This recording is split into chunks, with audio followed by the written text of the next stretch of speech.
What's up, people? So today we're talking about how to set up a training log. I know this might not seem like the most important topic in the world, but I guarantee you that you can get a lot of value from a proper training log. So today we'll talk about how to set up a training log, maybe what programs to use, what to write in your training log, how to use it, how often to check it. All of this will be revealed in this video. First of all, you need to write the date of the workout. This might seem really obvious, but I have received workout logs from people which didn't have the date of the exercise. And this is really confusing as a coach because you don't know what happened when, which is obviously very important. Time is very crucial for humans. We all exist in time. It always goes forward at the same rate, but if you don't know what happened when, it becomes very difficult to use a training log. You also want to write which exercises you did, obviously. You want to write how many sets and how many reps you did, as well as the weight that you used. Now, there is an exception to some of this. If you are doing a machine exercise, maybe you don't have to write the weight down. Like I was doing the shoulder machine earlier. Honestly, I don't track the weight on that. I don't know what weight I used.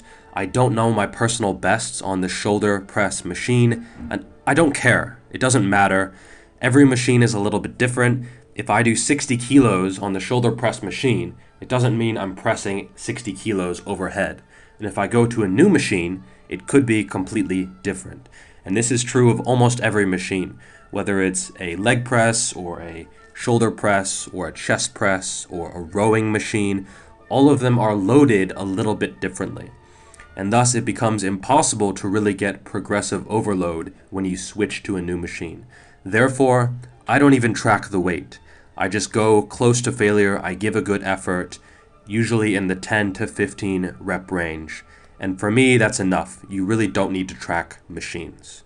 However, most barbell and dumbbell exercises I will track, because it is important to progressively overload these movements, and if you aren't writing them down, you don't know if you are actually doing that.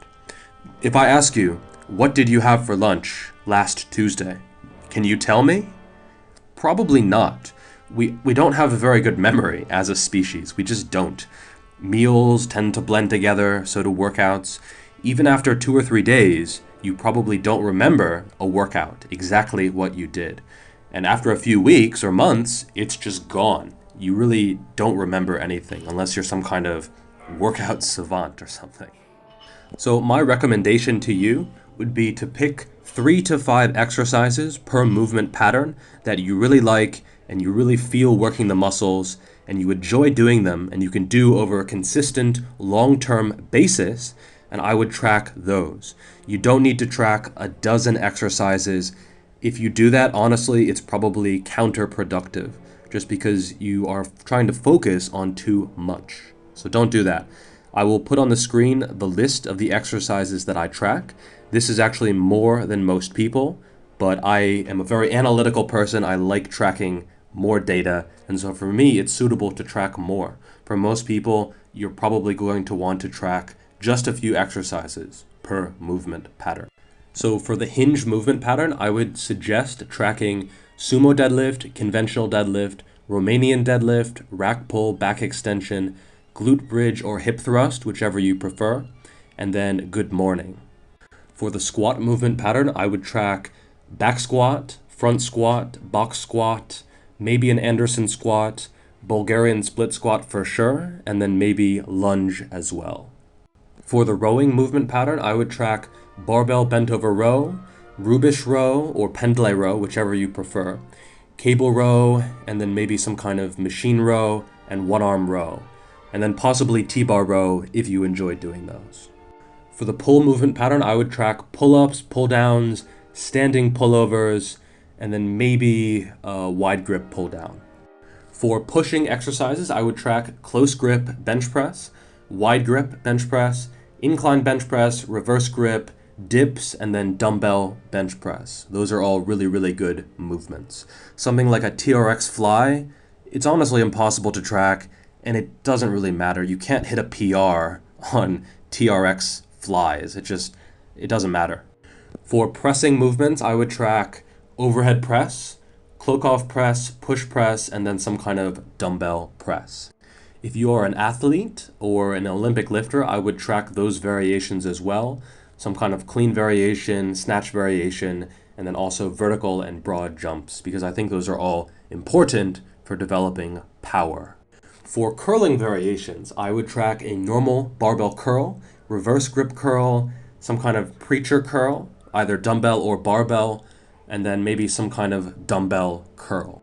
For extensions, working the triceps, I would track the skull crusher, overhead dumbbell extensions, push downs, and overhead cable extensions. Maybe the JM press as well, but not necessary. For shoulder isolation work, I would track lateral raises, seated lateral raises, and then maybe face pulls as well. But these aren't really overloading movements generally. Yes, you want to get stronger, but a lot of it is also just feeling the muscle and getting a good quality of contraction.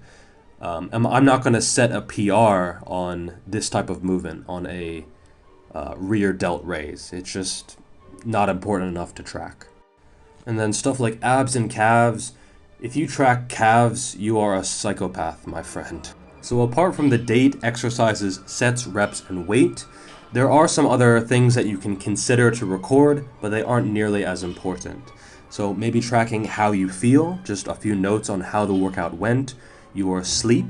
If you have any potential injury issues, this can be also a really good thing to track. So often you forget what injuries you had, or you don't know exactly how long you had them. You might remember, oh yeah, my elbow hurt for a while back then, but you don't really know what caused it or how long it took to happen. And that can be very, very useful information if the injury starts to come back, or if someone asks you about the injury, or if you get a coach and they ask you if you've had any injuries. It's much more useful to give them that data than just saying, oh yeah, my ankle hurt, last year or something. That isn't really very useful as a coach. You don't know what might cause it or what might be done to prevent that in the future. You can time your rest periods, but honestly, I don't advise this. I think you should be able to train by feel. You shouldn't need to say, oh, I'm taking 1 minute rest or 2.5 minute rests. And for the most part, I think rest times are best to be done intuitively. You need to be able to feel when to go. If someone writes you a program, 1 minute rest for squats, I guarantee that your level of performance will suffer. And thus, your level of stimulating muscle growth will also suffer.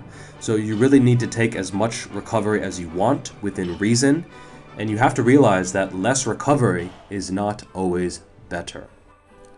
Yeah, who's this douchebag? Alright, so you could set up your training log in just a paper notebook. A lot of people like to do that. It's very old school, it's very physical, you have something to hold, which is very comforting for some people. I used to do that, but I lost my notebook, which sucked. And now I just use Excel. I use an Excel spreadsheet with a bunch of different tabs. I prefer it this way. It's a lot easier to sort through. I can just scroll up and see which date immediately. It's very convenient. There are some apps that some people use that might be a good option. I've never used those, but I've heard good things, and some of them seem very convenient. So how often should you check your training log? I would check it before you have a workout. I would check your PRs. I would see if you can maybe break any PRs, especially for reps. You shouldn't be maxing out all the time, but if you have, an 8 rep max, you might as well try to go for a PR if you think you can do it. But if you don't check your training log, you might not know your PR. And so I think it's important to have a goal-driven approach, which can be really motivating, which is hard to do without a training log. That is it for today. Make sure to like the video and subscribe to the channel, and I will see you next time.